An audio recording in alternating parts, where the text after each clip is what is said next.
This is the hiKin Podcast Network. Look for new episodes of the Grand Canyon Hiker Dude Show on Wednesdays, Tales from Below on Fridays, and hiking meditations in my separate show, Sacred Steps, on Sundays. hiKin. Together we roam. Not every Grand Canyon story ends with a rescue, or a breakthrough, or a brutal lesson in what heat and hubris can do. Some stories end with a steak dinner, a soft bed, and a quiet confidence that comes from doing things right. This one belongs to Dave Skierkowski, a 55-year-old canyon regular who, alongside a crew of longtime trail partners, took on a hot May Rim2Rim with a smart plan, a steady pace, and the kind of trail wisdom that's hard-earned and rarely flashy. My name is Brian Special, and this is his story. hiKin Grand Canyon Tales from Below is brought to you by hiKin. Hiking plus kinship. That's hiKin. Join the conversation in our hiKin Grand Canyon Facebook group or at hikin.club. That's hiKin, HIKIN.club.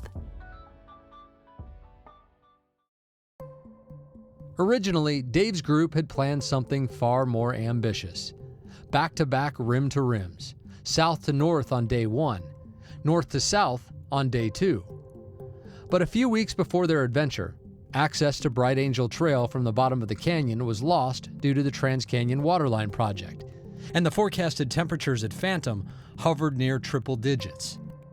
That's when Dave and the team made the call: cancel day 2. They weren't going to risk hiking up South Kaibab, their only route out, in the dangerous heat. It was a smart move, and one that would shape everything that followed.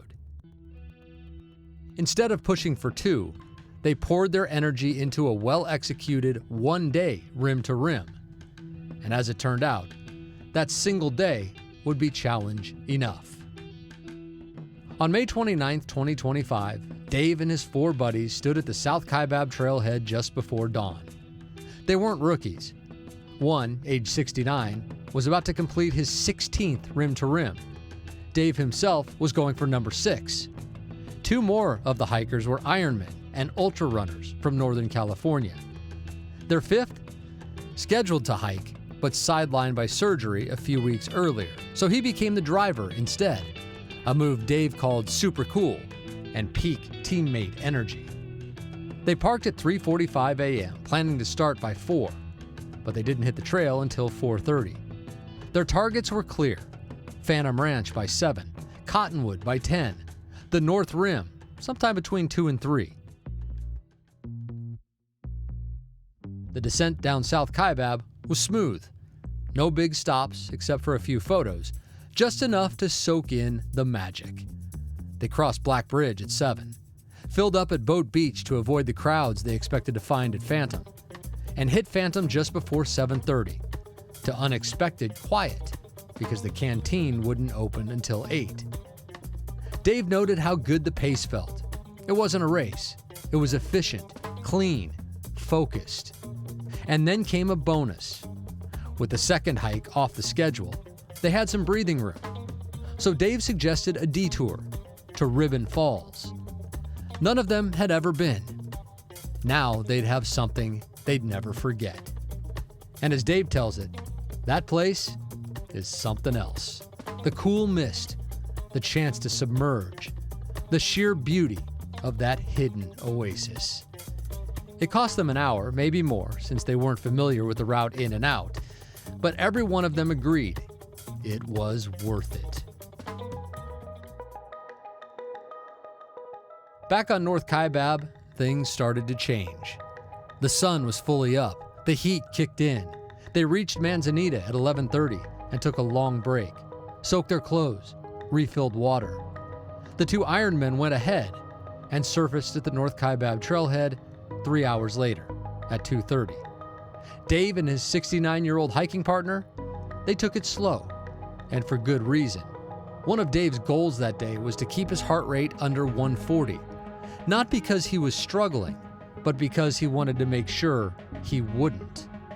The heat was real, the exposure was relentless, and Dave had been through enough canyon miles to know you don't win by pushing. You win by staying smart. Every 30 minutes, he and his partner soaked their hats and shirts. They found pockets of shade. They stayed on top of food, water, electrolytes, even a bit of pickle juice, which knocked out a cramp near the top. Above Redwall Bridge, the breeze finally found them, and they topped out at the North Rim trailhead around 4 that afternoon. It was Dave's 6th Rim2Rim, and as he put it, it was the hardest one yet. The spring heat was no joke. They live and train in Phoenix, and it still hit them hard. This wasn't just a physical test, it was a mental one. But they passed it with clarity, care, and cohesion. The next day, no second hike, no heat gamble. Instead, they drove back to the South Rim, walked 5 peaceful miles along the Rim Trail, had a great meal at the Arizona Steakhouse, and crashed at Maswick Lodge. No blisters, no IVs, no regrets. It wasn't the original plan, but it was the right one. And Dave's takeaway? Start early. Cool off often. Know your numbers. Know your limits. Train for more than just distance. Train for decision making. Because sometimes the best stories from the canyon aren't the ones filled with drama. They're the ones that end exactly how you'd hope. Safe, sound, and ready for next time. You've been listening to hiKin Grand Canyon, Tales from Below, brought to you by hiKin. Hiking plus kinship, that's hiKin. Every story in Tales from Below comes directly from your trip reports, posted in our hiKin Grand Canyon Facebook group. Be a part of the conversation there, or at our website, hikin.club. That's HIKIN.club. My name is Brian Special. Until next time, hike smart, avoid that heat, and never underestimate the canyon.